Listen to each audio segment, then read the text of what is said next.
You're watching K News HD.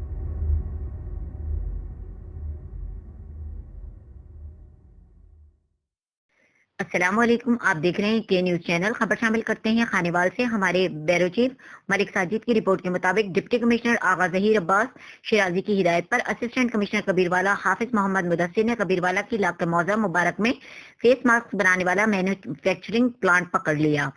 کارروائی کے دوران ڈرگ انسپیکٹر کبیروالا بھی ہمراہ تھے۔ کارروائی میں 55,000 فیس ماسک خام مال برآمد کر کے سرکاری تحویل میں لے لیے گئے، جس کی مینوفیکچرنگ پلانٹ کے مالک کو پیمنٹ دلائی جائے گی اور قبضے میں لیے گئے اسٹاک سے ضلع میں ماسک کی شارٹیج کو پورا کیا جائے گا۔ ڈپٹی کمشنر آغا ظہیر عباس شیرازی کا اس کارروائی کے حوالے سے کہنا ہے کہ مینوفیکچرنگ پلانٹ سیل نہیں کیا گیا بلکہ چالو رکھا جائے گا اور اس میں تیار ہونے والے ماسک کی خانیوال ملتان قریبی اضلاع میں سپلائی کی جائے گی۔ ان کا مزید کہنا ہے کہ برآمد ہونے والے ماسک کی مقررہ نرخ پر فروخت یقینی بنائی جائے گی اور مالک کی پوری ادائیگی دلائی جائے گی۔ انہوں نے مزید کہا کہ مینوفیکچرنگ یونٹ کو سیل نہیں کیا گیا بلکہ مالک کو اس بات کا پابند کیا گیا ہے کہ پہلے ضلع خانیوال اور ارد گرد کے اضلاع میں ماسک کی شارٹیج کو پورا کیا جائے۔